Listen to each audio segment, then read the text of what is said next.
YouTube family કેમ છો બધાને? જય માતાજી, બાપા સીતારામ. જાજા કરીને ભાઈઓ બહેનોને અને સાંજના 6 વાગી ગયા છે ને અમે આવી ગયા છીએ વાડીના શેઢે. તો અમે આવ્યા છીએ બળદ સારવા. તેમ થયું કે હાલો આપણે છે ને બોર ખાવા એવા થાય એનો તો બ્લોગ બનાવીને મૂકી દીધો છે, પણ છે ને અહીંયા પૈડા બહુ બધા છે તો એમ થયું કે હાલો પૈડા ખાઈ અને એક બ્લોગ બનાવતા જઈએ. અને મને છે ને જો વાગ્યું ઢીમણું થઈ ગયા, આમ જો ભૂરિયા અહીંયા ઓલું ધાંધાનું સીંગડું વાગ્યું, આમ જો તો જો અહીંયા ઢીમણું થઈ ગયું. શું કરવું? અમારા છે ને આ વઢુના સીંગડા છે ને બહુ મોટા છે, તે આપણે આમ છોડવા જઈએ કે બાંધવા જઈએ તો ધરાહર વગાડે, ગમે એટલું ધ્યાન રાખો ને તો જો મને વાગ્યું. જોયું અહીંયા વાગ્યું ને અહીંયા ઢીમણું થઈ ગયું છે.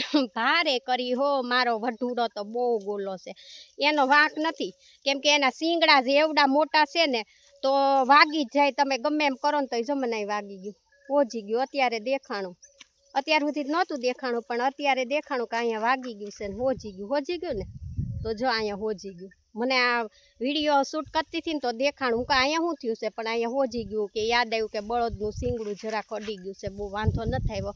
તો બધાને જાજા કરીને જય માતાજી, બાપા સીતારામ. અને અમે આવી ગયા છીએ પૈડા ખાવા.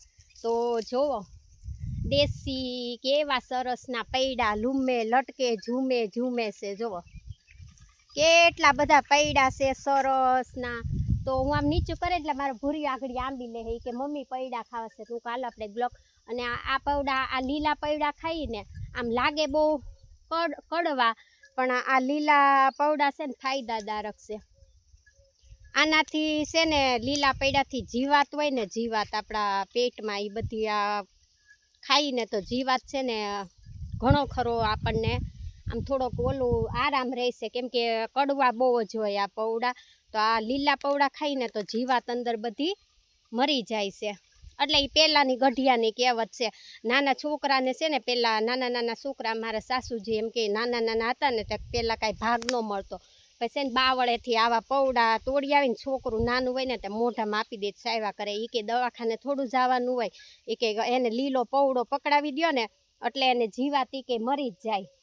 તો પહેલાં એવું હતું, દવાખાને ઓછા જતા અને દેશી દવાનો વધારે ઉપાય કરતા.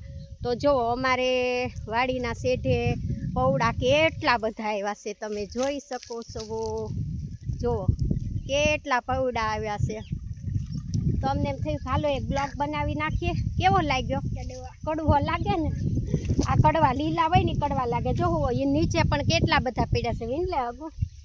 તો અમે આવ્યા હતા બળદ સારવા અને એમ થયું હાલો એક બ્લોગ બનાવી નાખીએ. તો જો મારો ભૂરિયો પૈડા વીણે છે, એ પૌડા ખખડતા હશે જોજો. અને પૌડા પણ બહુ જ આવ્યા છે. તો જુઓ આ બધા સુકાઈ ગયેલા પૈડા છે, તો આ પૈડા ખખડ થવા માંડ્યા. અને અહીંયા ઢગલો કરીને એટલે અમારે તો છે ને જઈએ ખાવા હોય ને તાજા ત્યારે અમે છે ને તોડી જઈએ અહીંથી, કેમ કે અમારે વાડીના શેઢે જ છે. તો જો આમાં લીલા પૈડા પણ ઘણા બધા છે અને એટલા બધા આવ્યા છે ને પૈડા, જો લટેલું. અને પહેલાં છે ને ભાગનું ને એવું બહુ નહોતું. અમે તે નાના હતા ને તો વાડીએ જતા ને, ગામડે આવતા ને તો વાડીએ જતા ને તો સીધા બાવળે પોગી જાય અને બાવળેથી છે ને આખી ઠેલિયું ભરી અને ઘરે પૌડા લઈ જાય. બોલો પછી છે ને પૈડા ખાઈ બેઠા પહેલાંનું એવું બધું. અને અત્યારે તો અત્યારે તો કોઈ પૈડો શાકતું નથી, છોકરાને ખબર ન પડે કે પૈડો શું કહેવાય એમ. હવે બધો આવી ગયું છે બધું VIP. અને પહેલાં છે ને બધું દેશી ખાણ્યું હતું. આમ જુઓ કેટલા પૌડા આવ્યા છે. તો જુઓ મારા ભૂરિયાએ એટલા પૈડા વીણી લીધા છે. ને અમારા ભૂરાને, અમે તો ગામડે રહી છીએ ને તો અમારા ભૂરાને તો પહેલેથી ગામડાનું વધારે, એટલે જો એ તો જઈએ પૈડાની સિઝન આવે ને એટલે પૈડા ખાવા ભાઈ પોગી જાય. ને મને હોત એમ કે મમ્મી હાલ પૈડા ખાવા જવા. તો જુઓ બસ એટલા જ લેવા. તો એટલા પૈડા અમે વીણી લીધા છે. ને હવે બળદ સારતા જાઉં, મા દીકરો બેઠા ખાવું પૈડા ને પછી 6:30-7 વાગે ઘરે વયા જાઉં. તો એમ થયું કે હાલો બાવળ છે તો આપણે એક બ્લોગ સરસનો બનાવી લઈએ. પણ કેટલા પૈડા આવ્યા છે, ઉપરે એટલા છે, લૂમે ઝૂમે આવ્યા છે. જુઓ બહુ પૌડા આવ્યા છે. અને મારો વઢુ ને મોરલી પાસા વહી ગયા લઈ જા. તો જુઓ અને મને અહીંયા શીંગડું માર્યું છે ને વઢુએ, હું તમને બતાવું અમારા વઢુના શીંગડા કેવડા છે ને એ.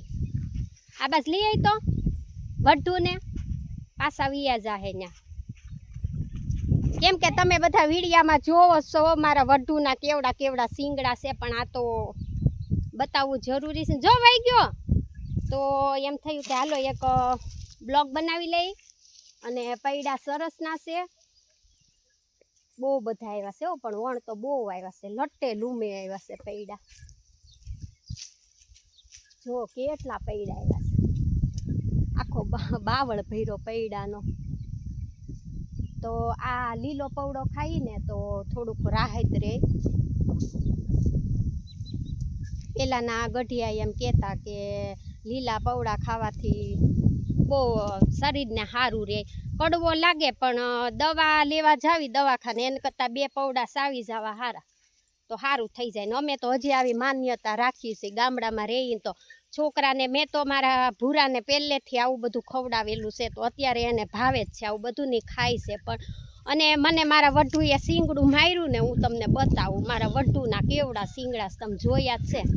એવું ખૂતાડી દીધું ને અહીંયા જો ખાપો વાગ્યો એને. હળું હળું આંખ ખાપો વાગશે તો હાલી નહીં કે જો. તો જો આ મારા વઢુના છે શીંગડા, કેવડા મોટા શીંગડા છે જોઈ શકો છો તમે. મને શીંગડું મારી એટલે અચાનક વાગી ગયું છે. એણે મને સાઈને નથી માર્યું. મારા બળદ છે ને બહુ હોજા છે, મારે એવા તો નથી, પણ અચાનક હું સોડવા ગઈ ને તે શીંગડું માર્યું, આમ વાગી ગયું છે, અડી ગયું, તો મને અહીંયા વાગી ગયું છે. તો થોડોક ટાઈમ હતો તેમ છું હાલો બળદ સારતા આવીએ અને એક બ્લોગ બનાવતા આવીએ. અને અહીંયા મારી દીધું છે શીંગડું, એ તો થઈ જાય સારું. તો બ્લોગ ગમે તો લાઈક કોમેન્ટ કરજો અને આવજો બધા અમારી વાડીએ. બધાને જાજા કરીને જય માતાજી, બાપા સીતારામ. વિડીયો ગમે તો લાઈક કોમેન્ટ કરજો અને આવજો બધા.